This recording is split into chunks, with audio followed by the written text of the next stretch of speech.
What would you do if everything you knew changed overnight? The tactics you mastered, the strategies that shattered empires, the force that reduced hundreds of cities to ash and claimed the lives of millions. What if all of it suddenly became useless?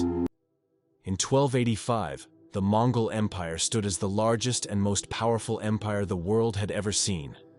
From the frozen steppes of Siberia to the sands of Persia, no kingdom could stand against their might.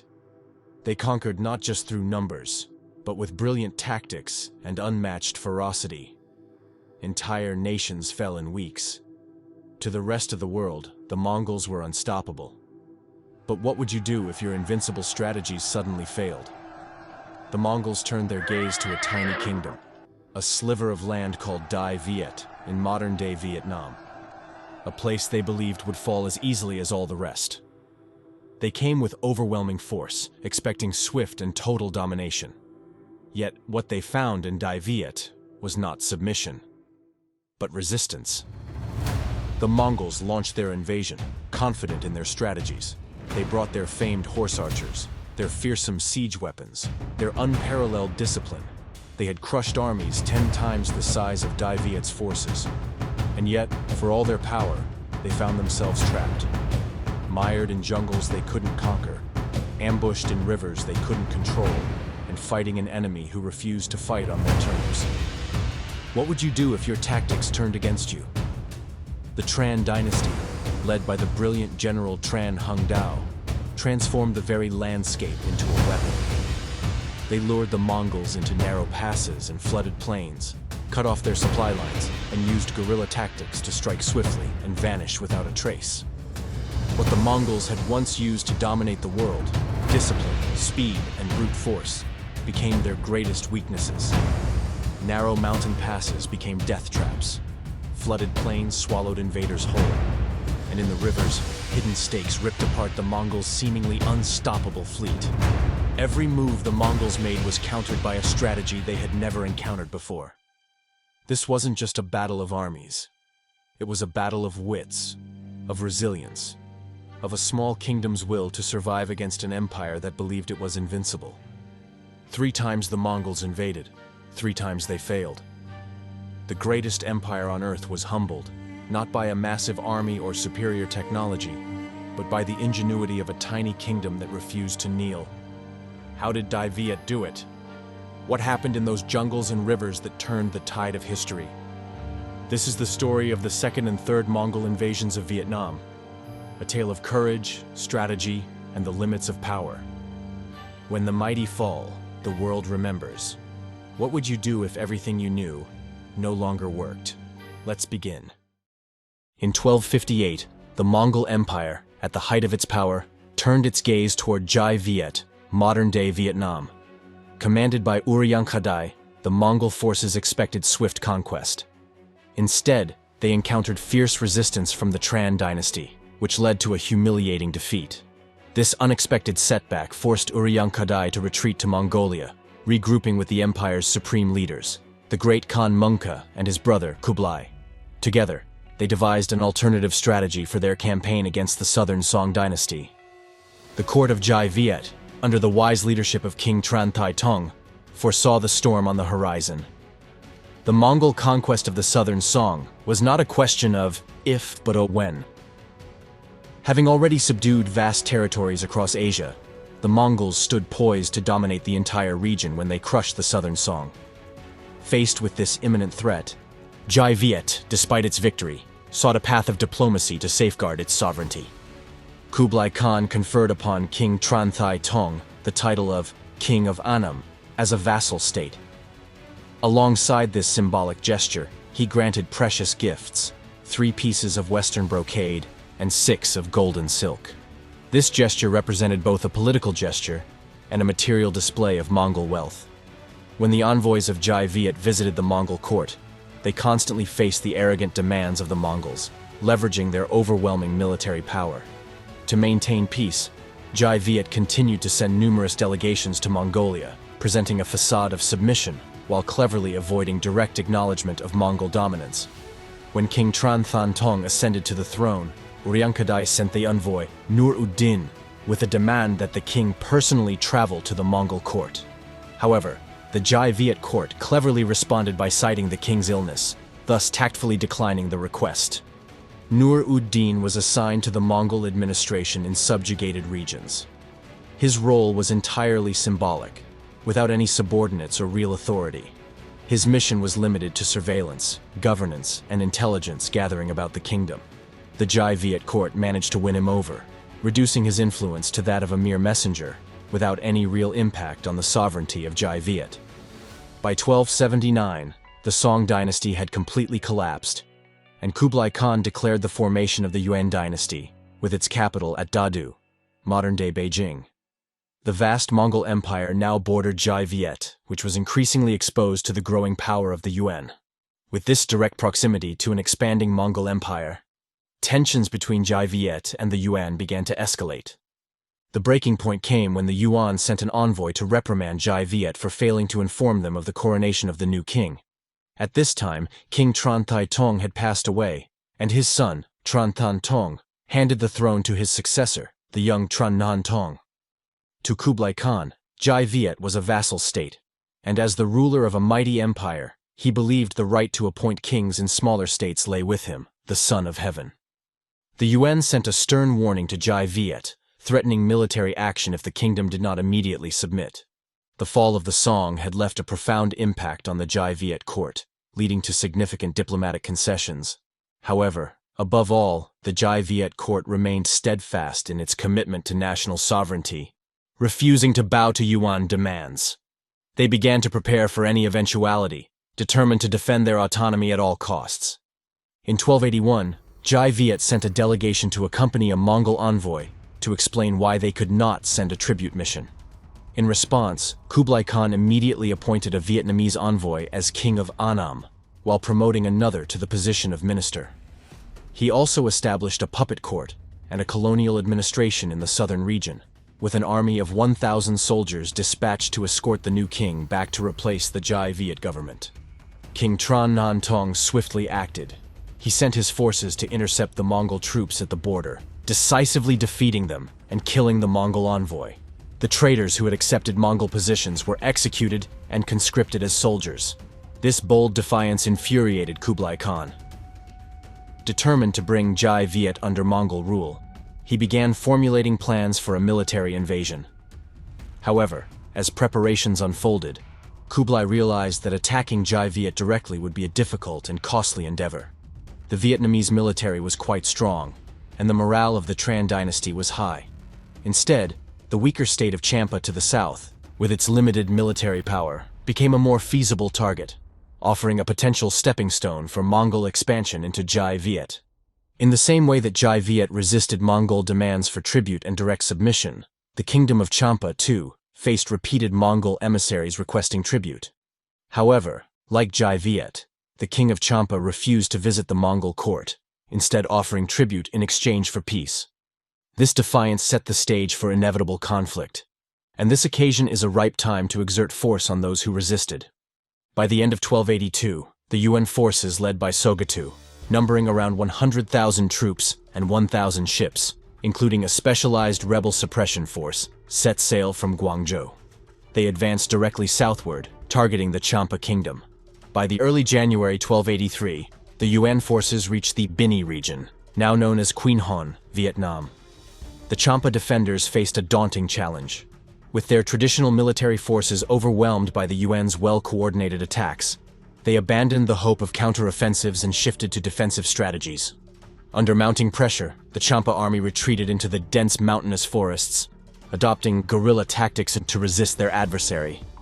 Recognizing the shared threat, the Tran dynasty of D Viet dispatched troops and warships to aid Champa in its struggle against the Yuan forces. As 1284 drew to a close, Sogetu, commander of the Yuan forces, addressed a letter to Kublai Khan, proposing a daring strategic initiative. He suggested establishing a provincial command center in the newly conquered territories. This plan envisioned a network of garrisons spread across the region, supported directly by the resources of the occupied areas. Such a structure would allow the Yuan forces to sustain themselves locally, reducing reliance on the difficult and lengthy naval supply routes that had strained their logistics. Sogetu's proposal not only addressed immediate logistical hurdles, but also revealed a grander vision, consolidating Yuan control over Southeast Asia as a springboard for broader maritime and territorial ambitions. This dual-purpose strategy underscored the Yuan's recognition of Southeast Asia's geopolitical importance. It was both a barrier and a bridge between their existing territories and their ambitions for Indian conquest. This recommendation resonated with Kublai Khan, who approved the plan. The implication for D Viet was grave. It now faced the twin threats of Yuan forces advancing from the north and an entrenched enemy to the south. On July 21, 1284, the Yuan Emperor Kublai Khan appointed his ninth son, Prince Togon, as the commander-in-chief of the invasion of D Viet. Known for his ruthless and decisive nature, Togon was entrusted with one of the most ambitious military campaigns in Yuan history. The scale of the forces involved was staggering: 50,000 troops, far surpassing the size of the first invasion. This time, the army was meticulously supplied with provisions and logistical support, reflecting the emperor's personal investment in the campaign. Not only did he dispatch his son, but he also assembled over 10 of the Yuan Empire's most elite generals. Since the mid-13th century, the Yuan Empire had fortified its frontier with D Viet, reinforcing positions from Yunnan to Ungzhou. These strongholds, constructed through relentless military campaigns and infrastructure development, served as springboards for the 1284 offensive.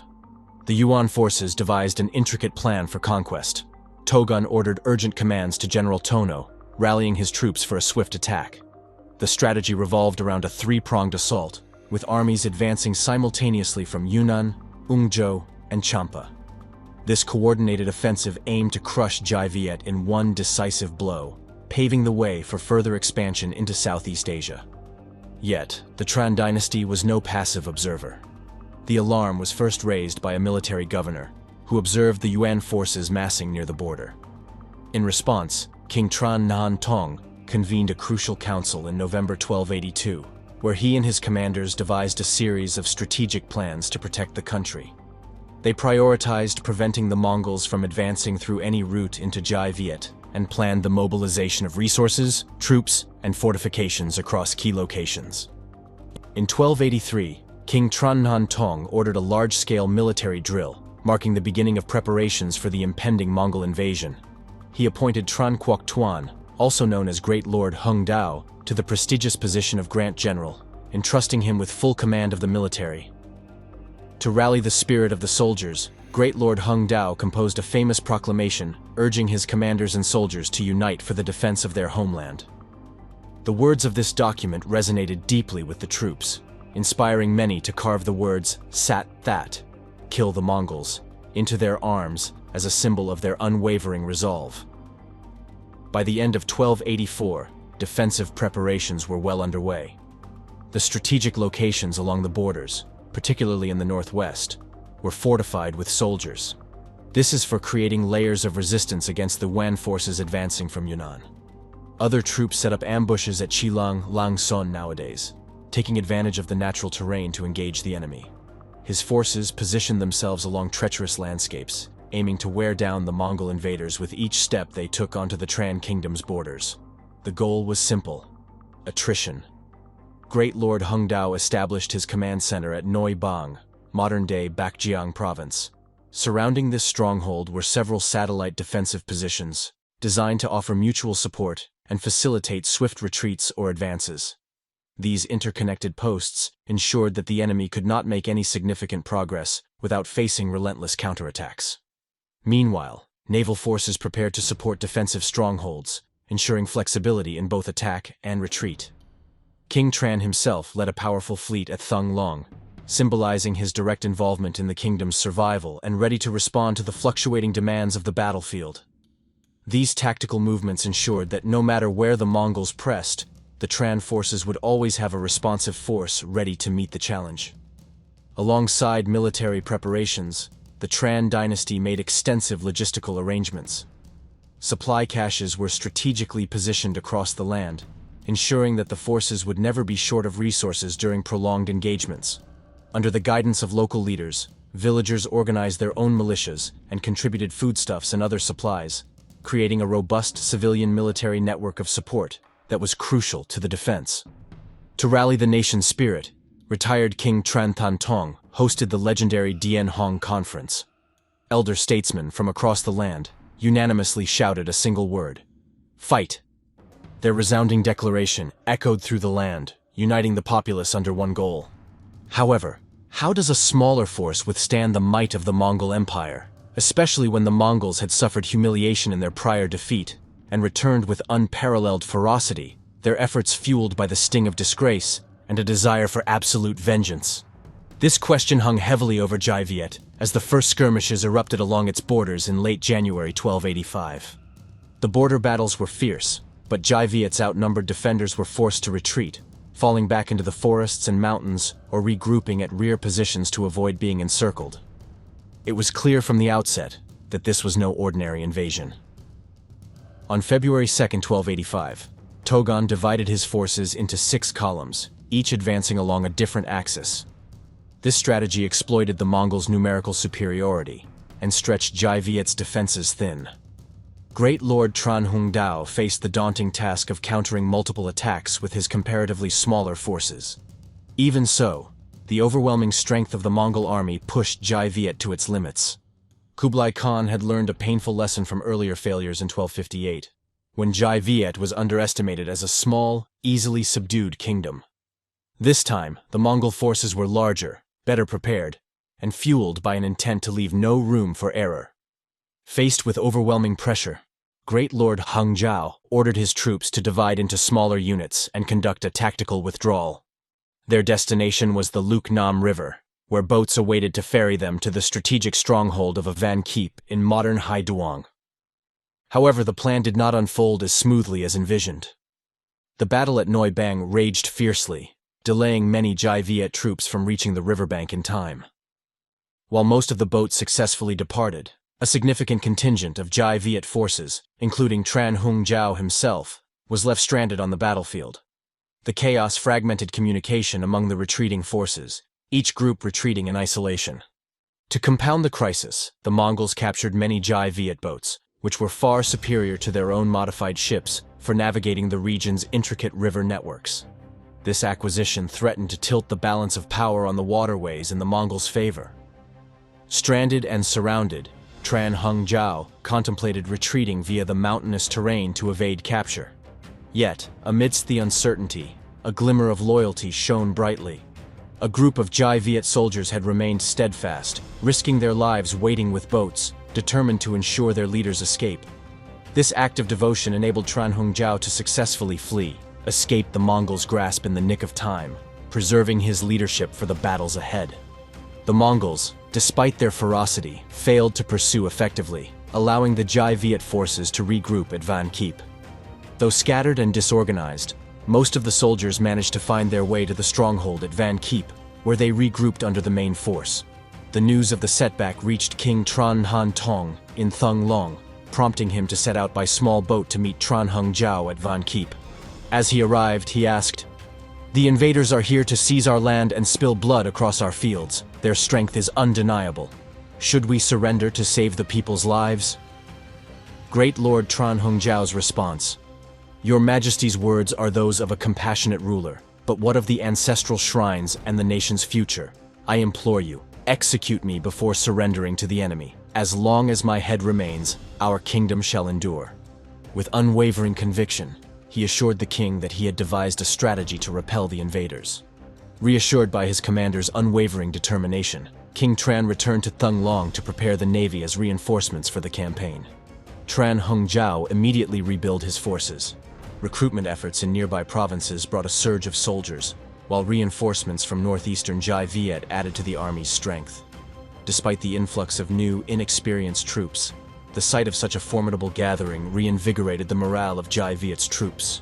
The Great Lord Tran Hung Jiao orchestrated a new defensive formation stretching from Bach Dang to Van Kiep. In this design, Bach Dang served as a protective barrier for Thung Long, shielding the imperial capital from the brunt of Mongol advances. Meanwhile, Van Kiep became a central hub for counterattacks, housing the main offensive forces. The D Viet army bolstered its defenses by constructing fortified barriers and strengthening the navy to control river junctions. ensuring flexibility for both offensive and defensive operations. With the renowned intelligence network, the Mongols certainly discerned D Viet's strategy.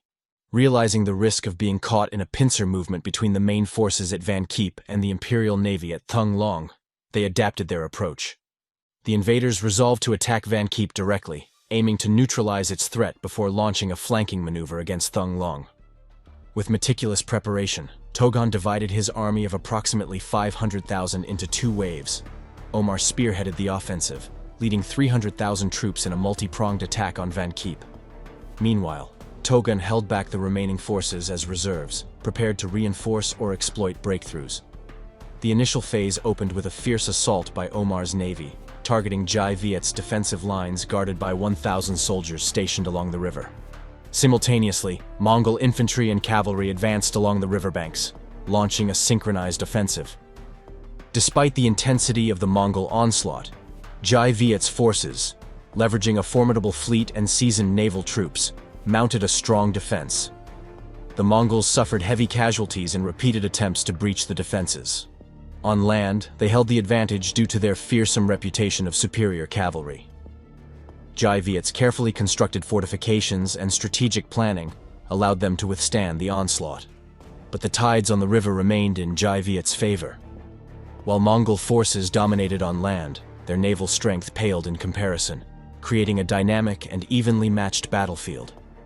King Tran Nan Tong, upon receiving urgent reports of the fierce clashes, mobilized reinforcements from Thung, leading 1,000 warships and 100,000 strategic reserve troops. He arrived at Van Kiep, swelling D Viet's forces to nearly 300,000. For 3 days, nearly 800,000 soldiers clashed in an epic battle at Van Kiep, with neither side able to claim a decisive victory. Despite their efforts, neither side could secure a decisive victory, with both armies suffering significant losses.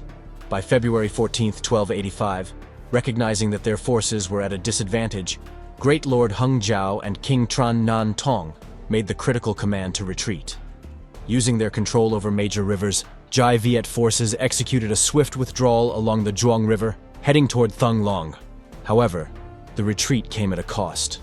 To secure the safety of the main force, certain units were left behind as rear guards, tasked with delaying the enemy at great personal sacrifice. Their efforts bought crucial time, enabling the bulk of the army to regroup and reinforce their defenses. Despite their best efforts, Omar's naval forces failed to sever D Viet's retreat. Frustrated but undeterred, the Mongols launched a relentless pursuit toward Thung. Along the way, they unleashed widespread devastation, leaving destruction and suffering. Villages were razed, civilians slaughtered, and chaos reigned.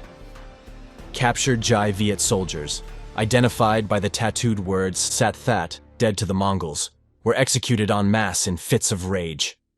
This brutality underscored the high stakes of the conflict, as D Viet faced not just conquest but annihilation. In key regions, small groups of resolute warriors, suicide units in essence, were tasked with slowing the enemy's advance, sacrificing themselves to buy time for the kingdom's broader strategy. From Bach Dang, the Mongols crossed the Zhuang River, swiftly capturing nearby areas and positioning themselves to threaten Thung from the east. Believing the repeated withdrawals signified a weakening resolve, Togon drafted a letter of surrender demand and sent it to King Tran. Yet the Tran court, steadfast and unyielding, showed no signs of capitulation. D Viet's leadership initiated a meticulous defense of their capital. Civilians and supplies were evacuated to minimize losses, while strategic measures transformed Thung into an impenetrable fortress. Around the city, the army deployed warships to guard the river routes.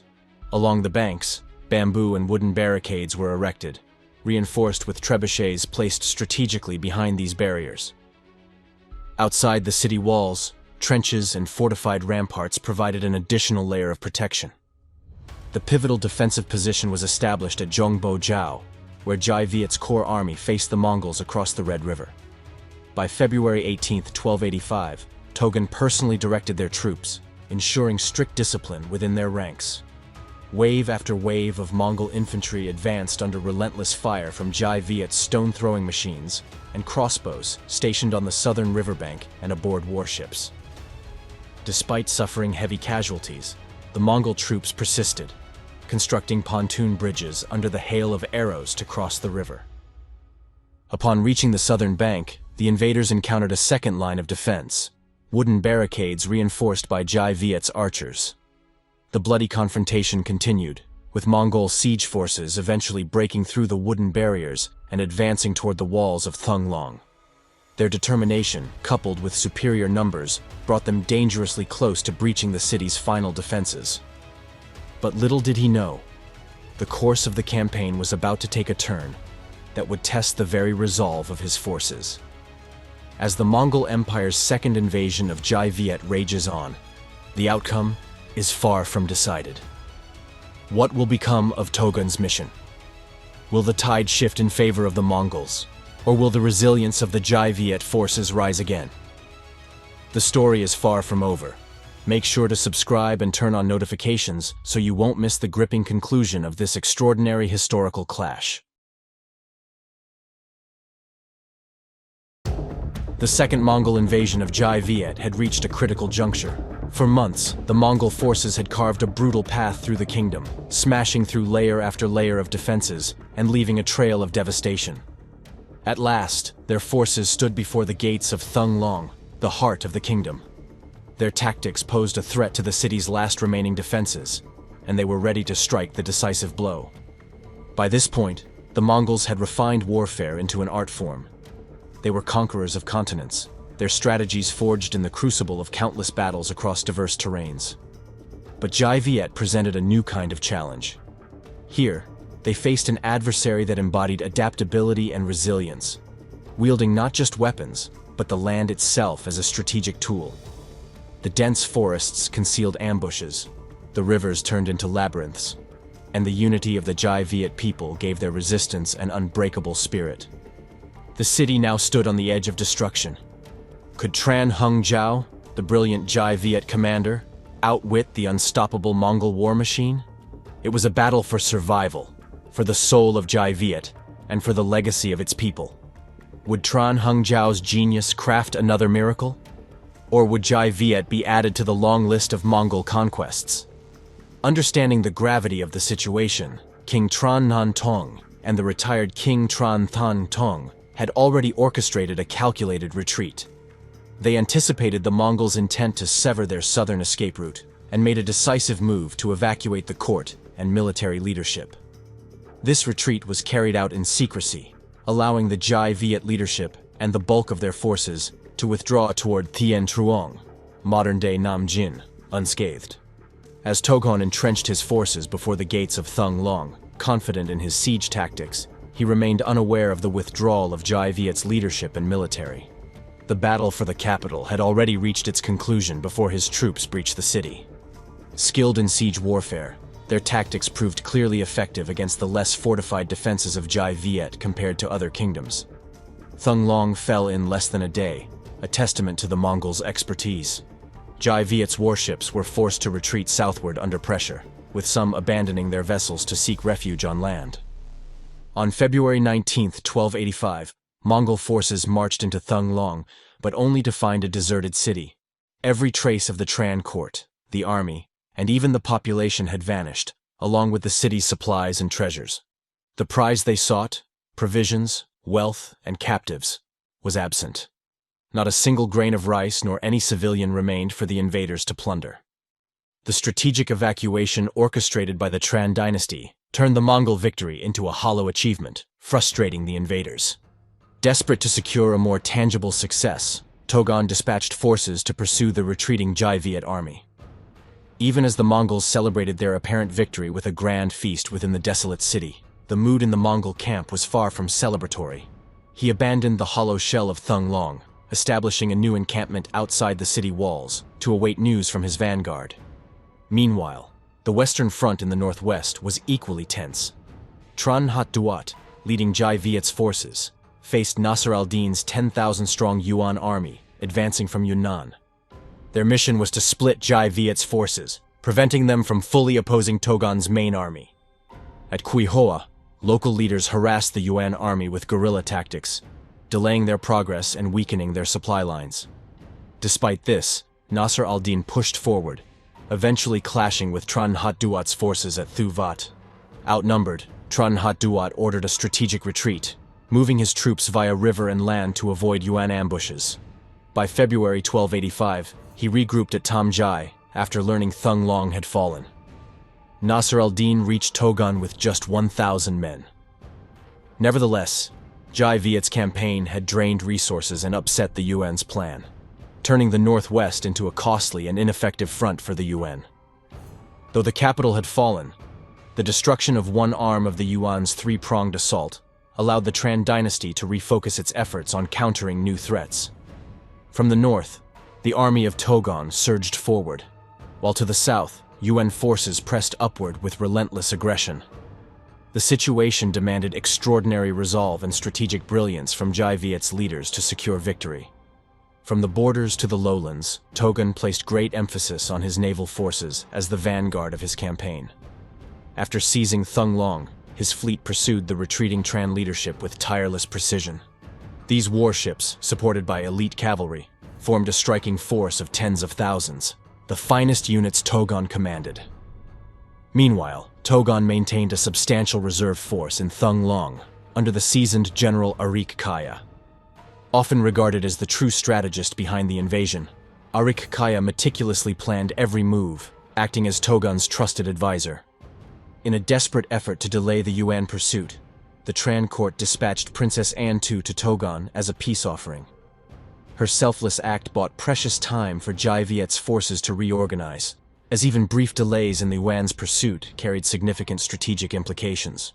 While D Viet troops managed to hold back the invaders for 1 day at Noi Bang and 4 days at Van Kiep, Princess Antu's quiet sacrifice delayed the conquest by a month.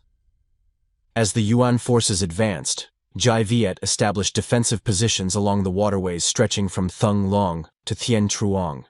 The area's distinctive geography, dotted with numerous islets, created ideal conditions for coordinated land-water operations. The narrow stretch of river, with its natural choke points, provided a strategic advantage for the forces to use the few to overcome the many. The islets divided the river into 2 branches, enabling the navy to position themselves on both flanks, while their infantry held the central ground. The D Viet and Yuan forces clashed in a fierce battle, with both sides suffering significant losses. Ultimately, the D Viet forces strategically withdrew to Thien Truong, while the Yuan army regrouped with Togon. Among the fallen was General Tran Bin Trong, whose capture led to one of the war's most iconic moments. When offered a position as a northern king under the Yuan, he defiantly declared, "I would rather be a ghost of the south than a king of the north." His unyielding spirit remains a symbol of D Viet's resistance. Stationed in Thung Long, Togon awaited Sogetu's forces advancing from the south, while fortifying key strongholds across the occupied regions. Despite initial victories, the Mongol army gradually fell into a war of attrition meticulously orchestrated by Tran Hung Jiao. As they expanded their occupation, their forces were stretched thin, tasked with defending critical points like Langjiang, Van Kiep, and Thung Long, while maintaining extended logistical lines from the northern border. The Mongols heavily relied on distant supply lines and pillaging local resources. However, the D Viet population countered by hiding provisions and mounting fierce resistance. This strategy became a decisive factor in undermining the Mongol campaign, initially envisioned as a swift conquest, leveraging superior strength. Instead, the prolonged campaign strained their resources, with every passing day weakening their forces visibly. In early March 1285, King the Tran Han Tong and Great Lord the Tran Hung Jiao launched a decisive counterattack, reclaiming Van Kiep and severing the enemy's supply lines. These setbacks threw the Mongol command into disarray. Encircled by D Viet forces from 2 fronts, Togon's army was compelled to seek reinforcements from Kublai Khan. Yet, relief for Togon did not come from the distant Yuan capital, but from Sogetu's army. Despite their exhaustion and dwindling supplies, Sogetu's force, numbering over 80,000 soldiers and supported by hundreds of warships, pushed northward.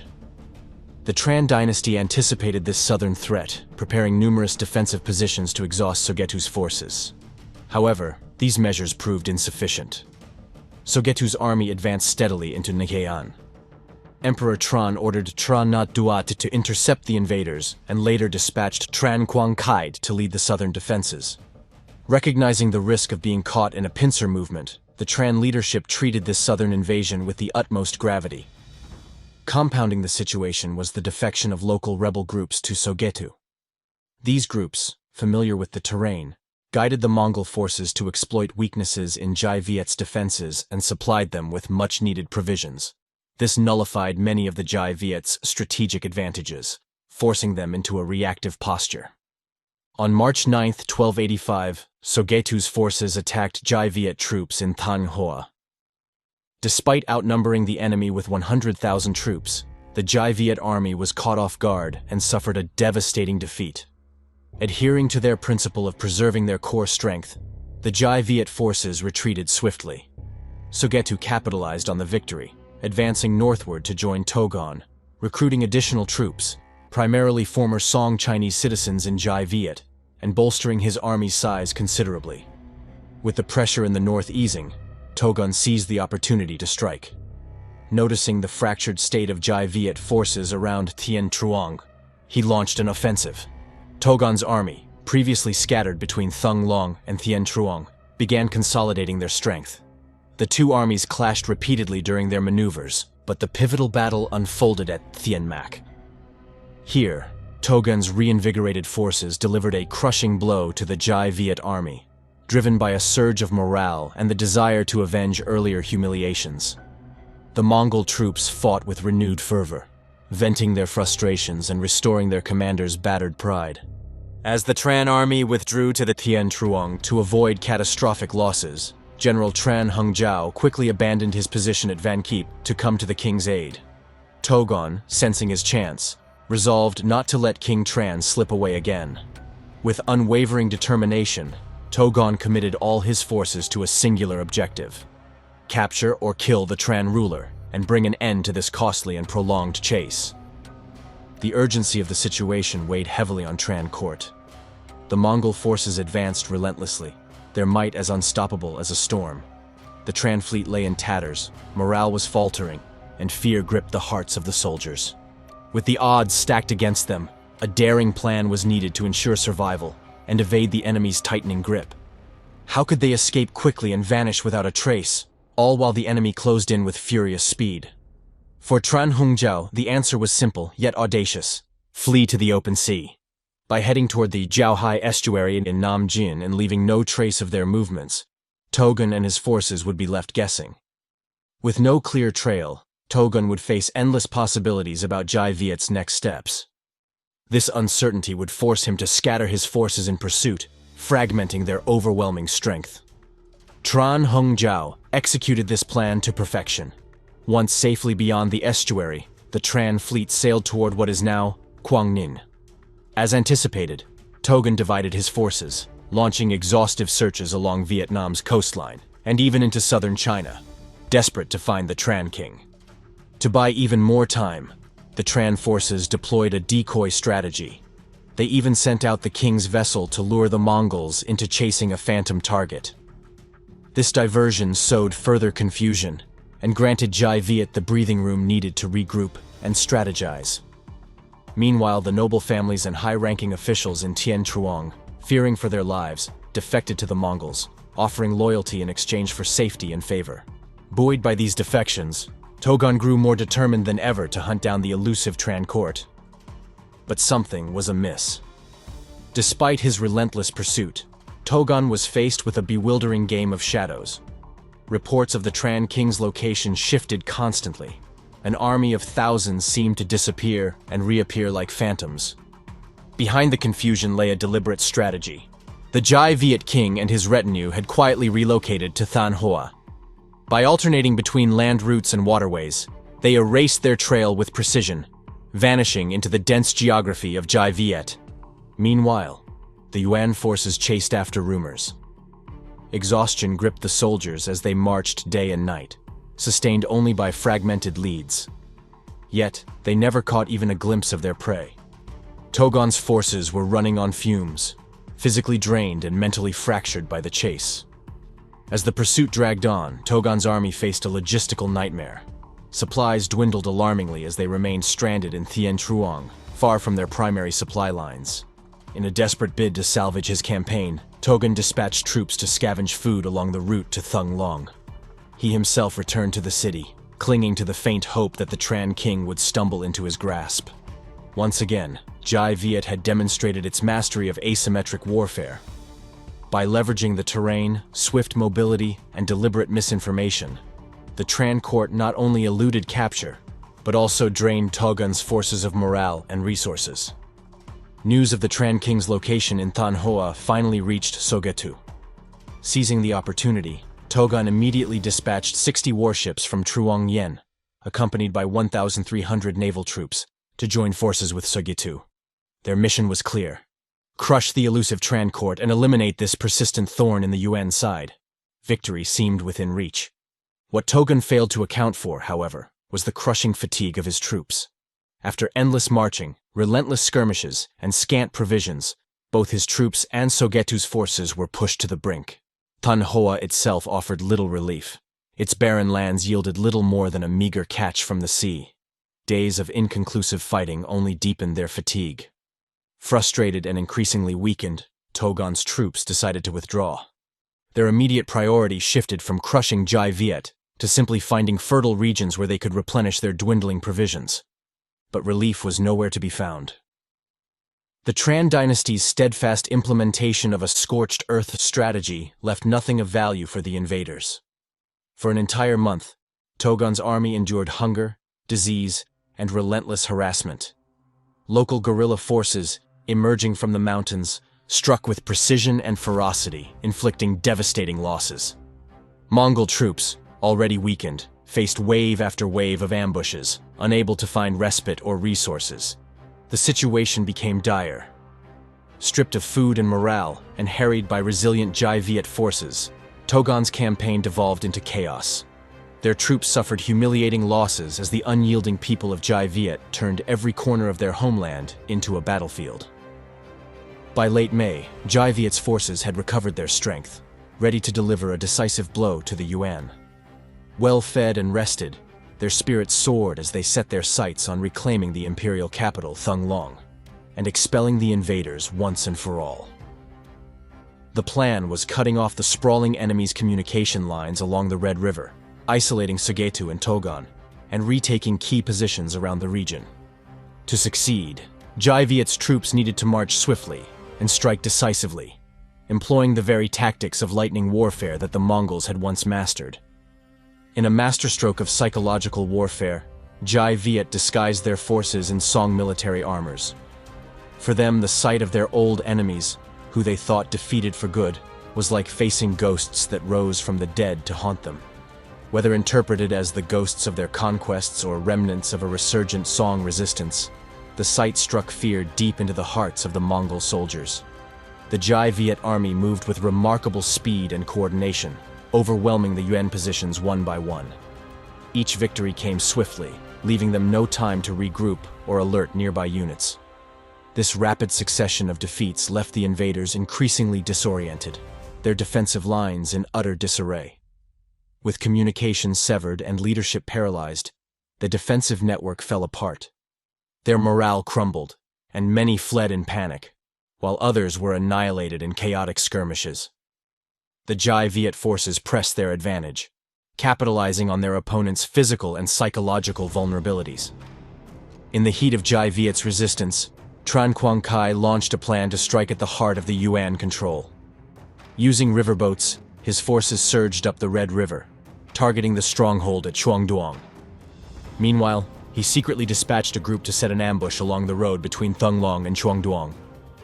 The Togun's forces were caught off guard. Hearing of the attack, Togun sent reinforcements from Thung Long, only to see them ambushed and annihilated en route. With Chuangduong encircled and under siege from all sides, the Yuan garrison fell within days. Thousands of their soldiers were slain, and the survivors retreated in disarray into the citadel of Thung Long, clinging to the high walls for protection. D Viet's army encircled Thung Long, launching a coordinated assault with both naval and ground forces. Day and night, the city came under relentless attack. Inside the fortress, The Yuan archers fought back fiercely from the high walls, but their famed cavalry, key to their conquests elsewhere, was rendered ineffective in the confined space of the besieged citadel. Forced to rely on infantry, they found themselves fighting a grueling defensive battle. As the days wore on, both sides suffered heavy casualties. However, D Viet's morale remained unshaken.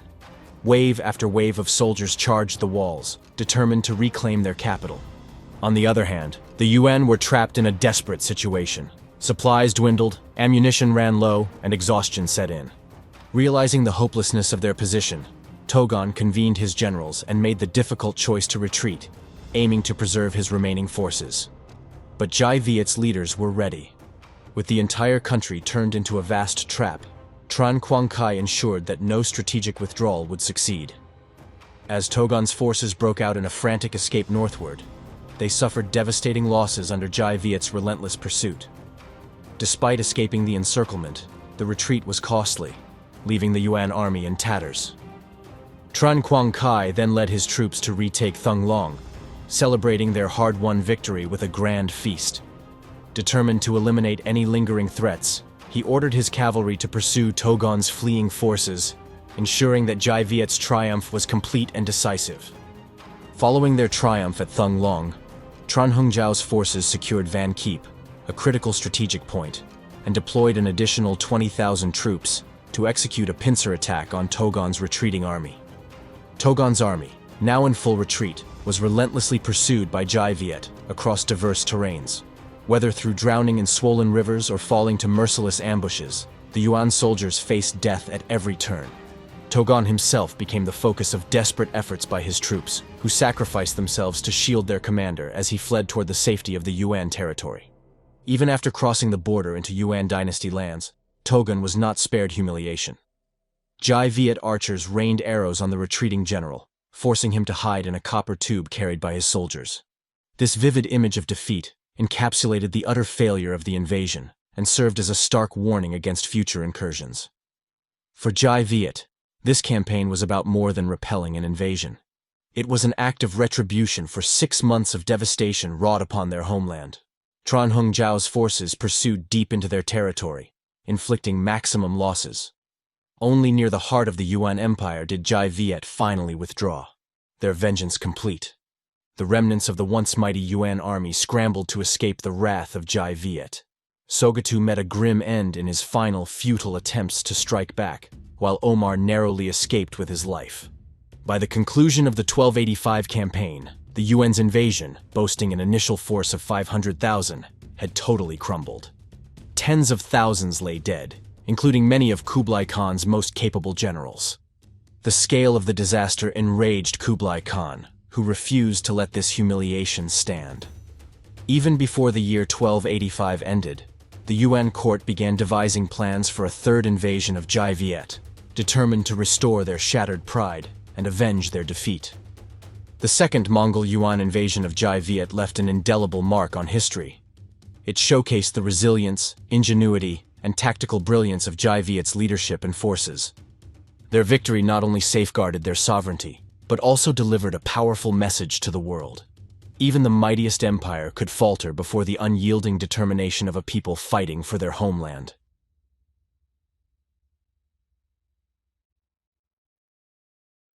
Have you ever heard the phrase, using ease to await exhaustion? At first, it may sound confusing, but behind these words lies the secret to D Viet's miraculous victories against the Mongol Empire, not once, but 3 times in a row. A vast empire that once stretched across nearly all of Eurasia, defeated by an unexpected obstacle on the very outskirts of their empire. A much smaller force, seemingly lacking the strength or experience to compete. It seems almost unbelievable, doesn't it? It's as if history itself is being rewritten by the victors. But the truth is far simpler, yet profoundly insightful. The D Viet used the mindset of a small nation, something the Mongols, the conqueror, failed to understand. However, this strategy was used twice before. But could the descendants of Genghis Khan really fall into the same trap a third time? Despite being the victors, D Viet faced severe losses. The capital, Thung Long, and many villages were devastated, leaving the population scattered and in turmoil. the Tran dynasty enacted numerous policies to stabilize the people and restore order, encouraging them to return to their villages and resume farming. Ports, once desolate, began to thrive again, rising from the ashes of war. The government and military of D Viet worked swiftly to rebuild the nation. While rebuilding, the Tran dynasty took a diplomatic approach toward the Yuan. They sought long-term peace, and shortly after the cessation of hostilities, sent an envoy to Yuan with tribute. This gesture demonstrated D Viet's desire for lasting tranquility, setting the stage for future relations between the two kingdoms. At the beginning of 1286, King Tran ordered the release of 50,000 Yuan prisoners, a gesture that demonstrated the great goodwill of the D Viet court. However, as friendly as this act was, it was not enough to stop the looming threat of war.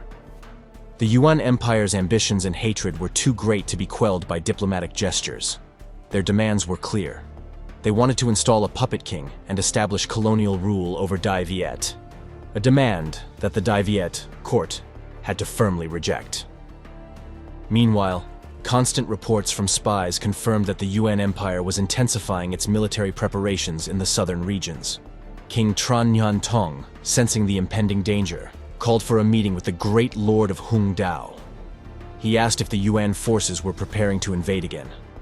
The Great Lord responded that D Viet had lived in peace for so long that the people had become unfamiliar with military affairs. The previous year, when the Yuan forces had invaded, there had been some defections and retreating soldiers. Yet, thanks to the reputation of their ancestors and the power of the reigning monarch, the enemy had been driven out. If the Yuan forces returned, the D Viet army was now more experienced in warfare, and the Yuan soldiers would be haunted by their previous defeat. He was confident that victory would be certain. Despite a brief period of peace, there was no room for complacency. Under the leadership of Great Lord Hung Jiao, the entire nation's military was reorganized and fortified. Recruitment campaigns were launched to bolster troop numbers, weapons were stockpiled, and soldiers trained relentlessly, day and night. Meanwhile, the civilian population, having just begun to recover from the last war, once again turned their efforts to stockpiling food, crafting makeshift weapons, and preparing to evacuate if necessary. Families stockpiled food, crafted weapons from whatever they could find, and prepared themselves for the worst. Villages buzzed with quiet determination, the kind that turns fear into resolve. But this wasn't just about men and steel. It was a battle of strategies. Drawing lessons from earlier conflicts, D Viet meticulously prepared fallback bases, which could serve as sanctuaries in case of setbacks. Knowing the Yuan Navy's reputation for dominating the seas, Hung Jiao fortified the northeastern coasts. Strongholds were built, and elite troops stationed at every vulnerable point. To lead the coastal defense, he chose Tran Khan Du, a general whose brilliance on the battlefield was matched only by his fierce loyalty. Khan Du took command of a powerful navy at Vanjian Harbor, setting up an intricate web of ships and soldiers, ready to clash with the invaders the moment they dared to approach. By late autumn of 1287, the Yuan had gathered a formidable force of 300,000 troops.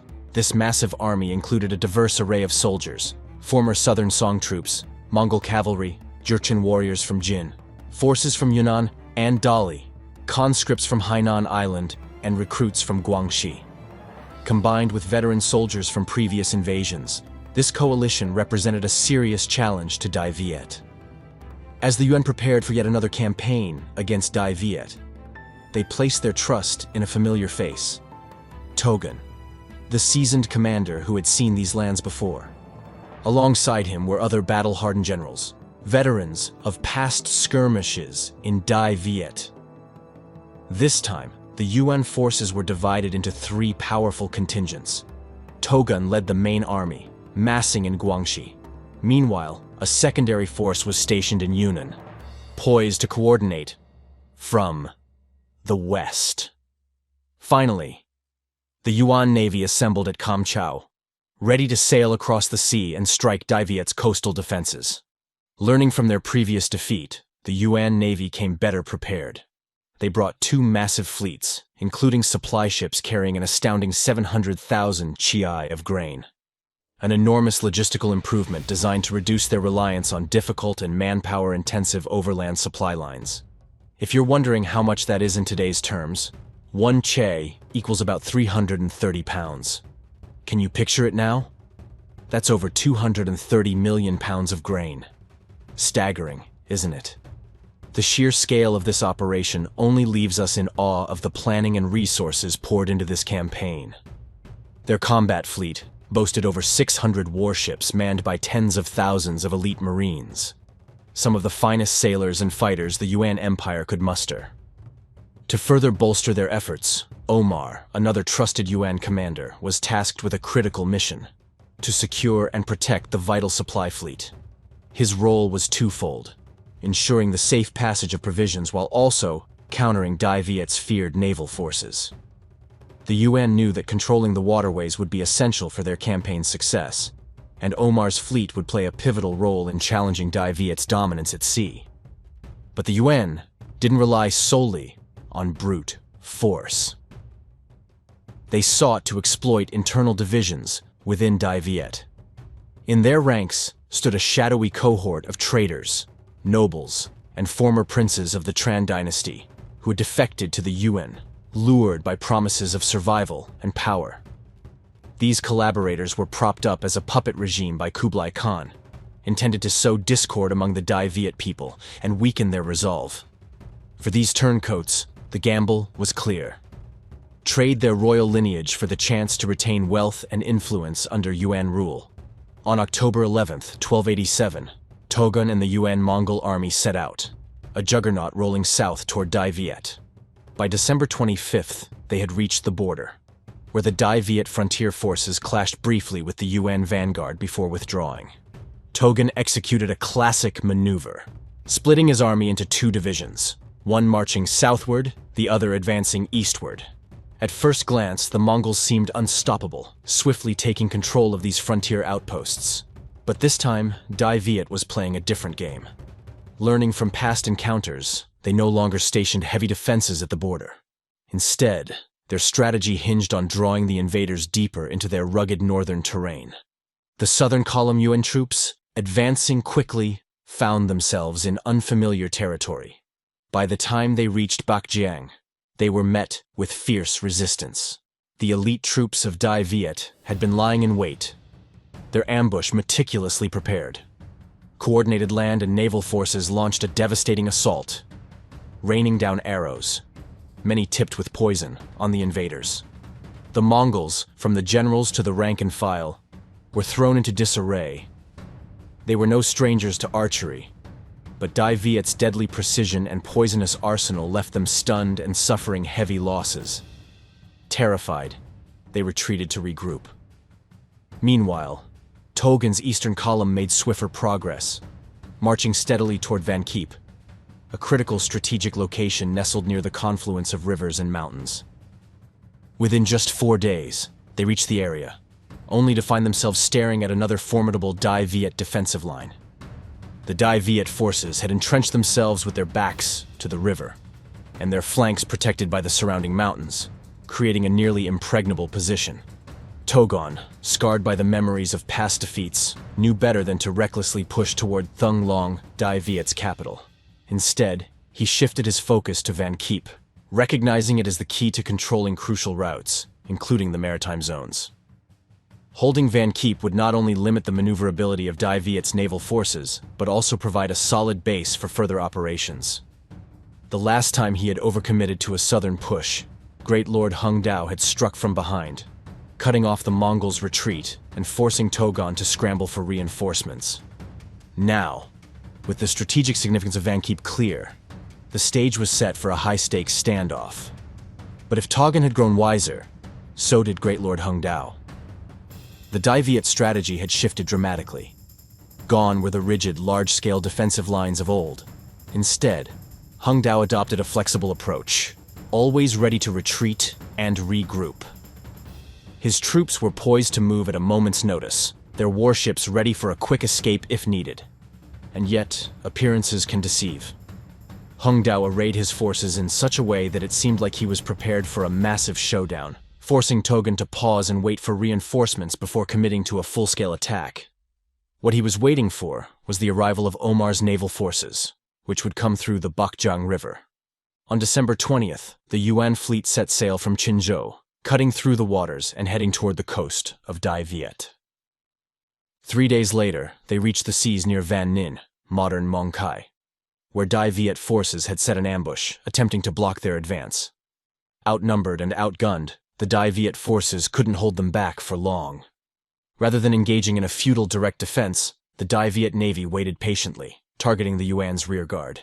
As the Yuan fleet moved deeper, the D Viet launched a sudden and devastating attack on the trailing ships, capturing supplies, horses, and prisoners.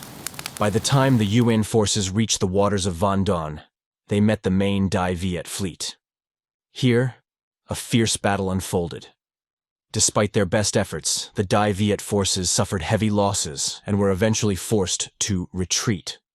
The Yuan fleet successfully pushed, making their way upriver to the Bach Dang River, making their way upriver to regroup with Togun near Van Kiep. So, after days of waiting, all the Mongol forces were finally back together under Togun's command. We're talking nearly 300,000 troops, both land and naval forces. To put it in perspective, this was a force far bigger than anything the Mongols had thrown in previous campaigns. And then, after all that waiting, Great Lord Hung Dao must have had a brilliant plan to wipe out this massive Mongol force, right? But when the moment came, he did something unexpected. He ran. After watching the Mongol forces gather, Hung Dao decided that staying and fighting in the open wasn't the wisest move. He knew the battlefield could shift in his favor with a little more patience. So, D Viet's forces retreated, regrouped, and started to prepare a new line of defense. The battle that followed at Van Kiep? It was over almost as quickly as it began. The Mongols, though still powerful, didn't face the kind of devastating losses they had expected. Both sides had minimal casualties, but the Mongols managed to seize Van Kiep without much resistance. Togun, seeing an opportunity, quickly set up a stronghold there. Van Kiep wasn't just a strategic location, it was the key to controlling the surrounding areas. Togun fortified the region with wooden walls, supply depots, and a well-established base, eager to build on his momentum. Meanwhile, after retreating from Van Kiep, Hung Dao quickly moved his forces to a new stronghold along the Duong River, setting up defenses to protect Thung Long from the north. The king and the court were already making plans to push forward when the time came. They had no intention of letting Togun gain any more ground. On the northwestern front, the story was similar to earlier encounters. A group led by Tran Hat Duat, one of Hung Dao's most trusted commanders, set up another defense line, this time made up of around 40,000 soldiers from various ethnic groups.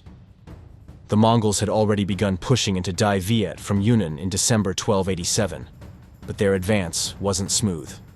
D Viet's smaller, more mobile forces harassed them, forcing the Mongols into numerous skirmishes and heavy losses. Yet, despite these troubles, the Mongols were still a massive threat, and their troops were pushing forward.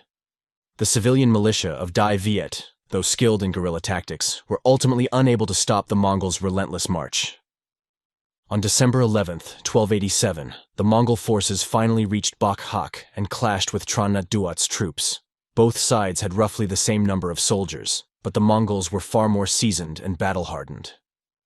The D Viet forces were at a disadvantage, and soon found themselves losing ground. In a desperate move, Chio Van Vuong gave the order to abandon their boats and retreat toward Pu Luong. Meanwhile, the D Viet generals held the line, sacrificing themselves to slow the Mongols down, buying precious time for their forces to fall back, regroup, and reorganize. Despite the Mongols taking control of the area and seizing the D Viet ships, they were far from victorious. On December 19th, the Mongols launched a continuous assault on Pu Luong, attacking the fortress for several days in a series of 18 major and minor skirmishes. But the D Viet forces held firm. It was a battle of persistence, a test of who could last longer. During this time, Tran Khan Du was quietly gathering the remaining forces. preparing a trap at Vanjon, near the stunningly beautiful waters of Halong Bay. By the first days of February 1288, the Mongol supply ships, cumbersome and slow, finally arrived. These ships, despite being massive, were heavily laden with supplies and lacked the protection of a fighting navy. They were the perfect target for Tran Khan Du's ambush. As the Mongol supply ships entered the trap, the D Viet forces sprang into action. From Vanjon, the ships surged forward with relentless speed, catching the Mongols completely off guard. The surprise was overwhelming. Mongol ships capsized, and many soldiers drowned in the chaos. The Mongols tried to fight back, but the situation was already slipping beyond their control. They desperately tried to push forward, but the ships, heavy and unwieldy, became stuck in the mud, trapping them in place.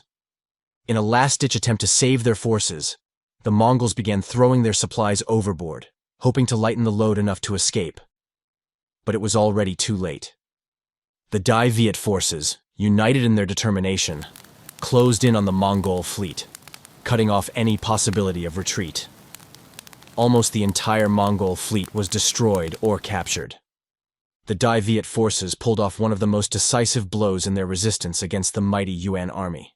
They captured an unthinkable haul of food, weapons, and ships, a treasure trove of resources that couldn't even be counted in its entirety.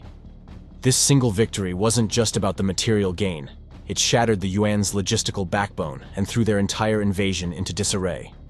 Now, it's worth noting that this wasn't the first time the Mongols found themselves in such a grim predicament. This marked the third invasion attempt under Kublai Khan, and yet, history seemed to repeat itself. By cutting off the Yuan supply chain, the D Viet forces didn't just score a tactical victory. They shifted the entire balance of the war. It's what you'd call using ease to await exhaustion, staying rested and ready while waiting for the enemy to wear themselves out.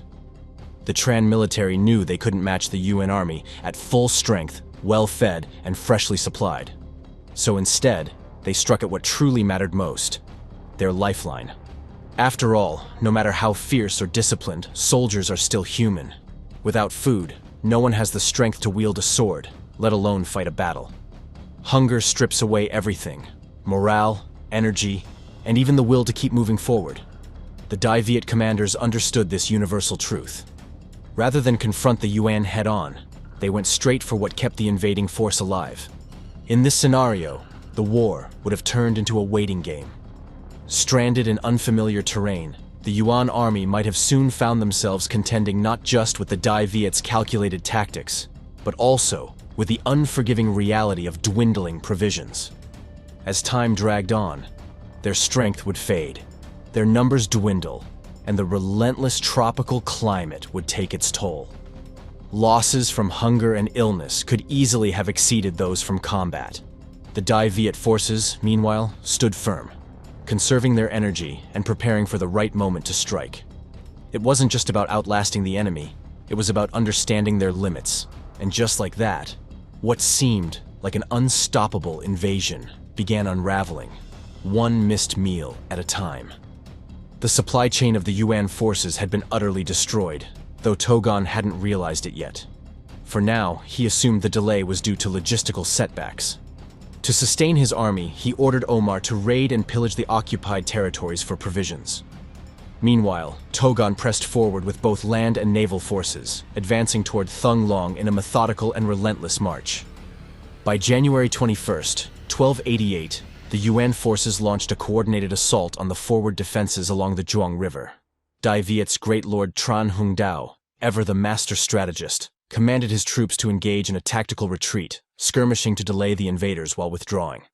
On January 27th, Togon divided his army into 3 columns, preparing a full-scale assault on Thung Long. Omar spearheaded the naval forces, while Togon himself led the infantry reserves.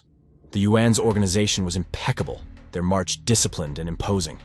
Yet Hung Dao had already anticipated this. He ordered ambushes to harass and wear down the Yuan columns, while simultaneously evacuating the civilians from Thung Long. The D Viet forces had already emptied the city of supplies, leaving nothing but a hollow city behind. On January 30th, the Yuan Navy clashed with D Viet forces near Gia Lam. Yet, as they moved closer, D Viet's warriors sprang from hidden positions in a carefully planned ambush. The fight was swift and intense, but just as quickly as it began, the D Viet forces pulled back into the dense terrain. The Yuan soldiers, eager to capitalize on what seemed like a retreat, pursued them, but only for a short distance before hesitating. By now, they should have sensed a pattern. The D Viet weren't retreating out of fear. They were luring them deeper into the trap. By February 2nd, Togun launched an assault from Gia Lam, crossing the river to attack Thung Long. By the time Togun's forces took Thung Long, it was clear they had won nothing but a hollow prize. The scorched earth tactics left the city barren, denying the invaders any chance of resupplying or settling. The royal family and the population had already fled, leaving behind an empty shell of a capital. What little resistance they encountered came from a handful of D Viet soldiers, brave warriors who remained behind as a rearguard, inflicting as much damage as possible for the Yuan. Meanwhile, another Yuan column from Yunnan had been trying to march into D Viet from the north. For days, they were stalled by fierce resistance near Pu Luong, where D Viet forces dug in and held the line. Only after suffering delays and casualties could they push through and join Togun in Thung Long. As the Yuan consolidated their hold on the capital, their puppet government made a bold move. Escorted by 5,000 Yuan soldiers, a pro-Mongol regime began marching southward, intent on seizing power. Assuming D Viet resistance was broken, they believed they could stroll into their new domain unchallenged. They couldn't have been more wrong. By late January, a D Viet coalition of royal troops, local militias, and ethnic minority warriors lay in wait at Noi Bang.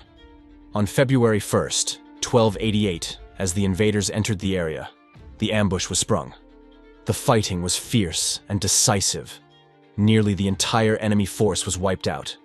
Those who survived fled in panic under the cover of night, desperately retreating back toward Yuan territory. By now, the Yuan army's predicament was undeniable. Sure, they had occupied Thung Long, but at what cost? They were stranded in a sea of hostile territory, their vital supply lines completely severed. Every move they made was met with resistance. Ambushes, hit-and-run attacks, and relentless harassment. It was as if the land itself conspired against them, sapping their strength and morale with each passing day. And yet, this is far from the end of the story. The final chapters of this extraordinary clash are as gripping as they are decisive. So, if you've been on the edge of your seat, don't miss what's coming next. Hit that subscribe button and turn on notifications. Trust me, you won't want to miss how this incredible saga unfolds. It's hard not to stop and think, isn't it? What if history's greatest empires had taken a moment to glance through the pages of Vietnam's enduring story? Maybe, just maybe, the cycles of war and devastation could have been avoided. Vietnam's history has this way of humbling even the mightiest conquerors. Don't believe me? Just ask the Mongols. Let's go back to 1288. By this point, the Yuan Mongols, yes, the same Mongols who had swept through much of Asia and Europe like an unstoppable storm, had already tried their luck with Vietnam, or D Viet as it was known then, twice before. And twice, they had been thwarted. Yet, here they were, launching their third invasion. This time, they were determined to crush D Viet once and for all. They came prepared. 300,000 massive fleets sailed south, each packed with soldiers, supplies, and weapons. Their strategy was meticulous. After studying the land from their earlier attempts, they chose Van Kiep, a strategically vital location, as their base. Sprawling military camps, fortified with tightly packed defenses, surrounded by both land and naval forces. The Yuan Mongols transformed Van Kiep into an impenetrable stronghold, combining the strength of their infantry and their formidable navy. Sure, they'd taken some hits during earlier clashes, but their ranks still boasted overwhelming numbers, brimming with confidence and armed to the teeth. By now, the Yuan had already seized the capital, Thung Long, modern-day Hanoi, along with the surrounding provinces. Their forces swept through the land, trying to hunt down the Tran dynasty court. But D Viet wasn't about to make it easy for them. They stayed a step ahead, vanishing like shadows and popping up where least expected. Rumors swirled. Sometimes the king was in Tien Truong, other times in Tanhua. To the Yuan, it felt like a frustrating game of cat and mouse. For Togon, the Mongol commander, this wasn't just an invasion. It was an obsession. He wanted the Tran king found, and the long saga of D Viet's defiance ended. But the longer his troops lingered, the more things started to unravel. It was like déjà vu. The scorching tropical climate drained their energy. Diseases swept through the camps, and food supplies thinned out. In the last two campaigns, this slow grind had broken their momentum. But this time, learning from past defeats, Togon brought with him an enormous stockpile of supplies. 100 tons of grain packed onto 600 of the warships. These supply fleets entered D Viet late, hoping the delay would slip under the radar of the Tran forces. On February 10th, 1288, when Omar was given a daunting task by Togon to lead his naval forces and meet up with a convoy of supply ships. Sounds simple, right? Except that this convoy had been destroyed by the D Viet forces nearly a month earlier, and the Yuan were completely unaware. The supply ships, carrying much-needed provisions, had been ambushed and sunk by the D Viet Navy, right when they entered the waters of D Viet. The Yuan had arrived at Haiphong, expecting a smooth operation, but instead, they ran headfirst into D Viet's forces. There were about 1,000 ships in the Yuan fleet, scattered in multiple smaller groups, making them vulnerable. The D Viet Navy didn't try to engage them all at once. Instead, they executed a strategy of attrition, striking in waves, attacking from multiple directions. The battle raged for hours, with the D Viet forces relentlessly harassing the Mongol fleet. Over 300 Mongol ships were lost to the D Viet.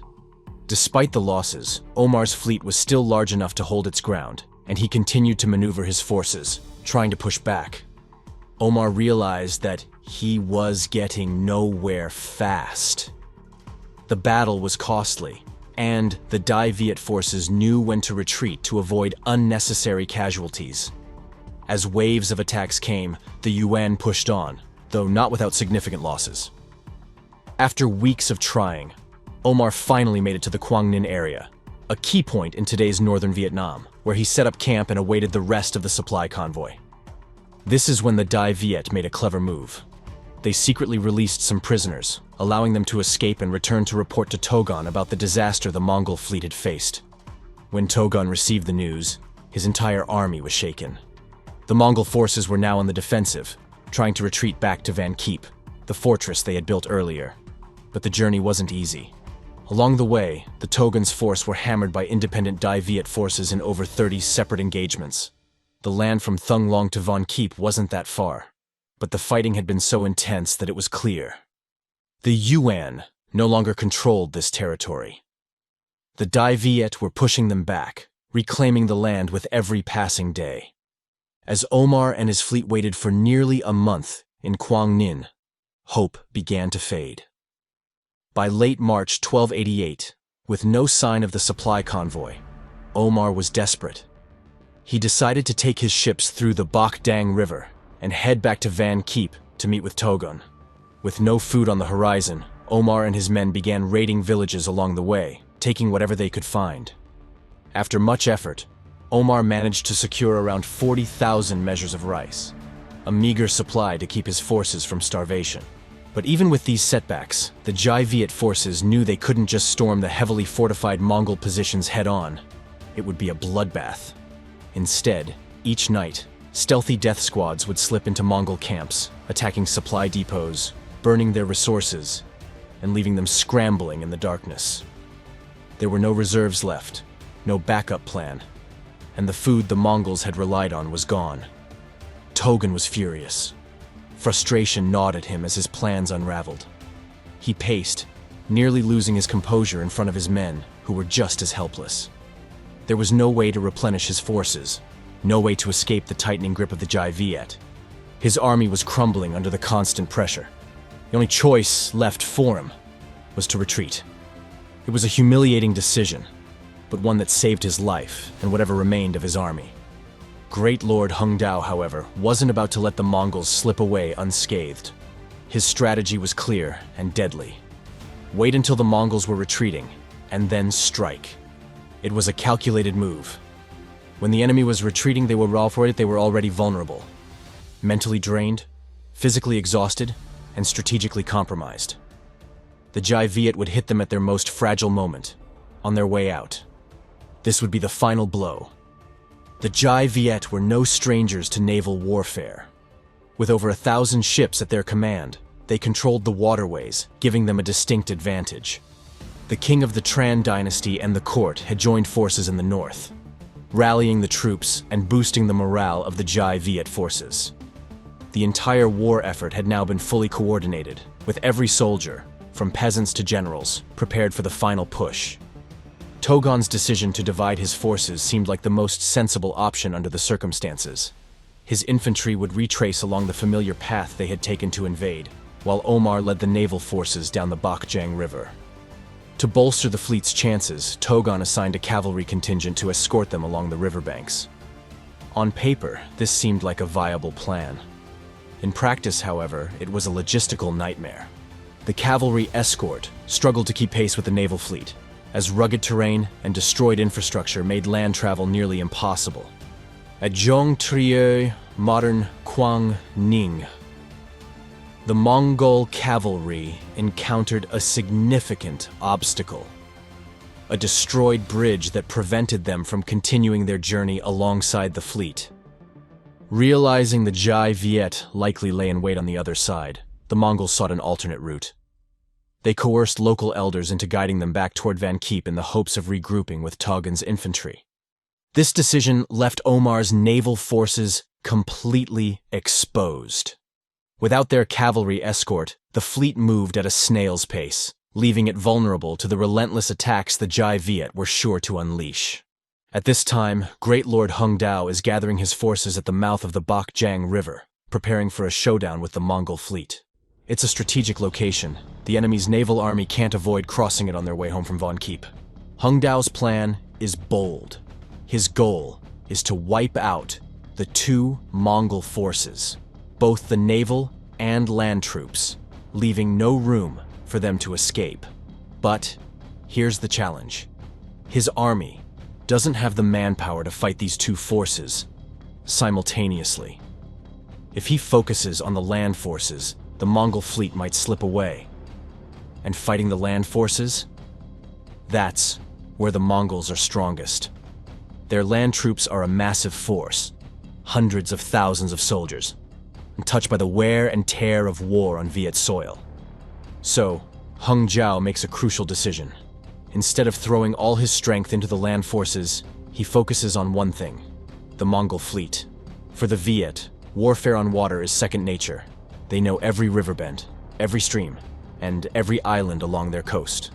They've been at sea, on the rivers, since birth. Meanwhile, many of the Mongol troops, though fierce on land, are untested in naval combat.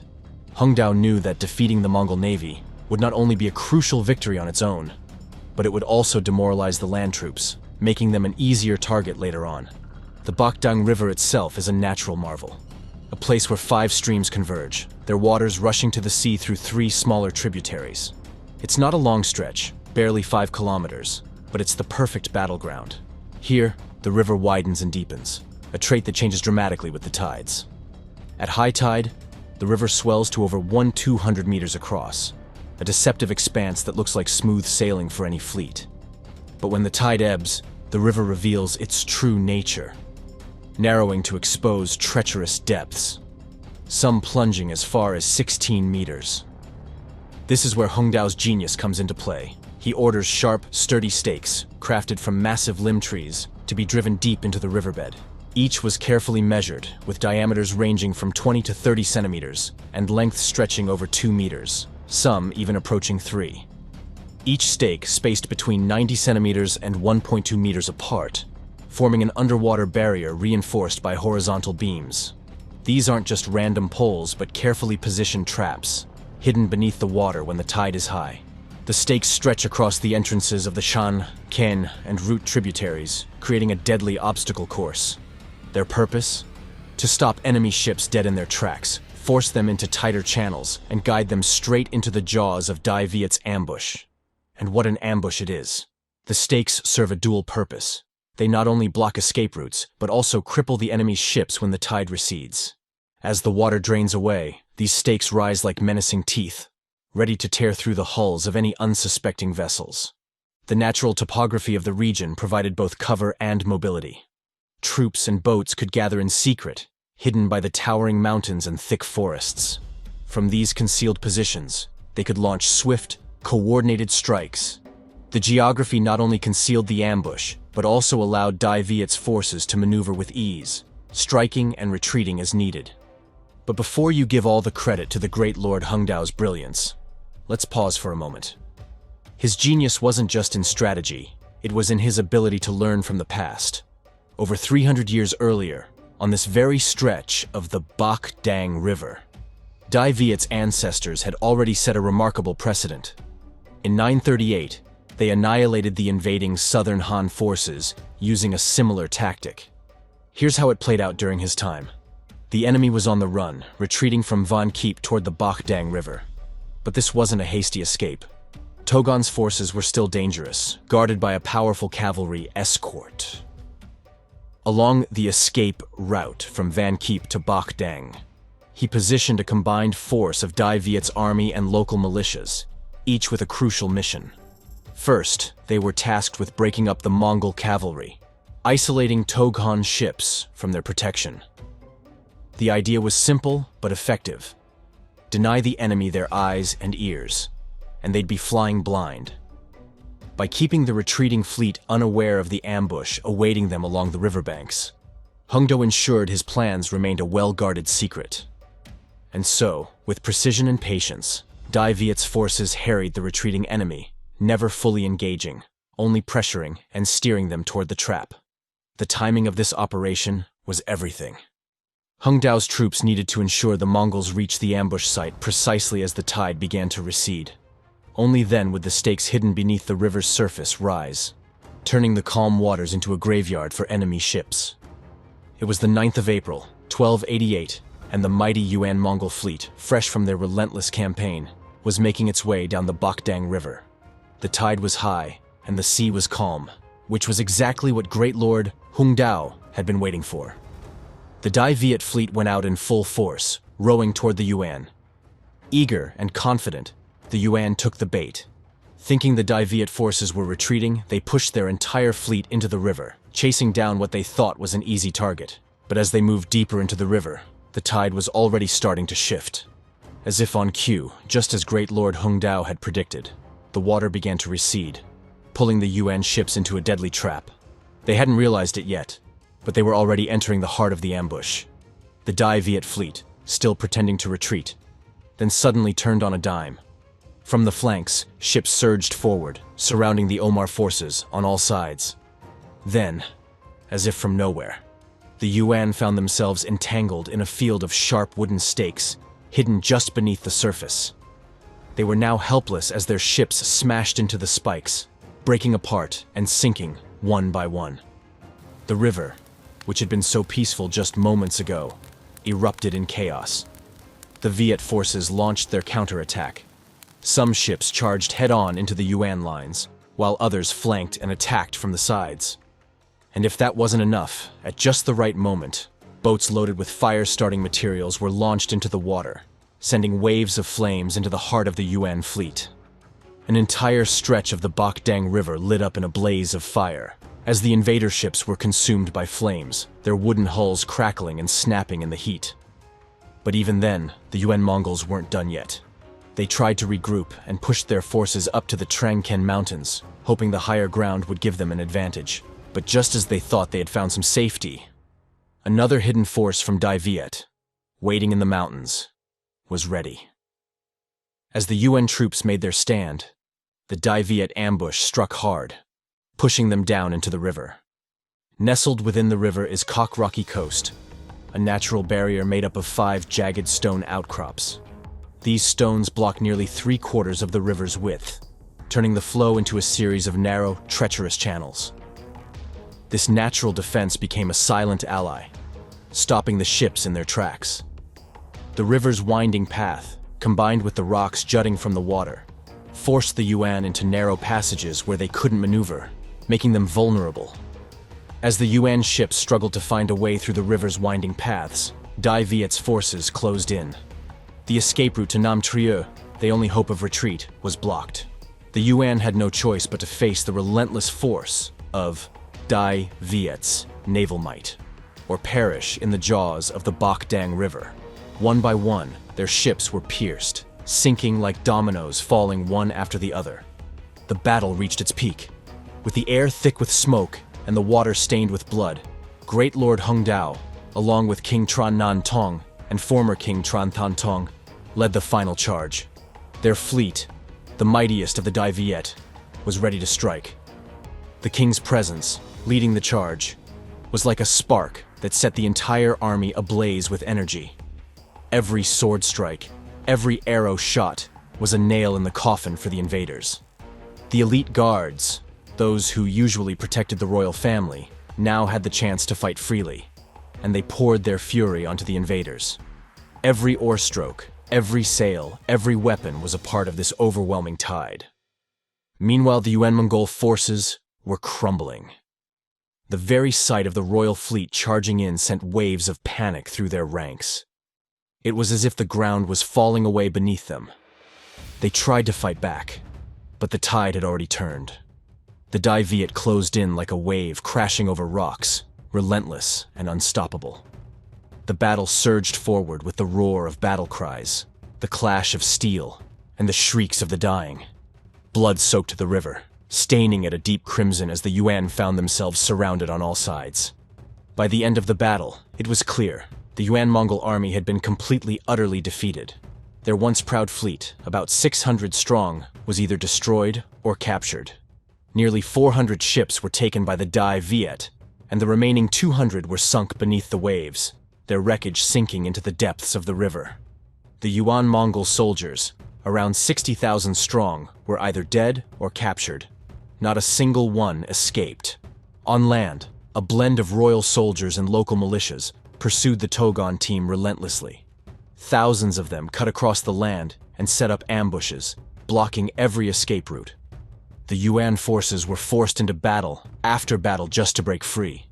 But for every inch they gained, they lost more soldiers. Togon had no choice but to send a small force of 3,000 elite troops to cover the retreat of the rest of his army.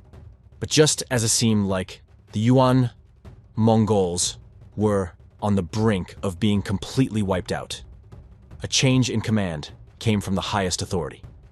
The king, Tran Nan Tong, issued an order. Cease the pursuit. Stop the chase. Let Togon's forces retreat. It was a surprising move, but one that carried immense strategic weight. Great Lord Hung Dao and the king understood the bigger picture. They wanted to inflict enough damage to show the Yuan dynasty the strength of D Viet, but they also knew that continuing the chase could lead to endless conflict. The Yuan dynasty was vast and powerful, and another drawn-out war could devastate the people of D Viet. Tran Han Tong, ever the visionary, believed in peace, not just victory. But the decision wasn't easy for everyone.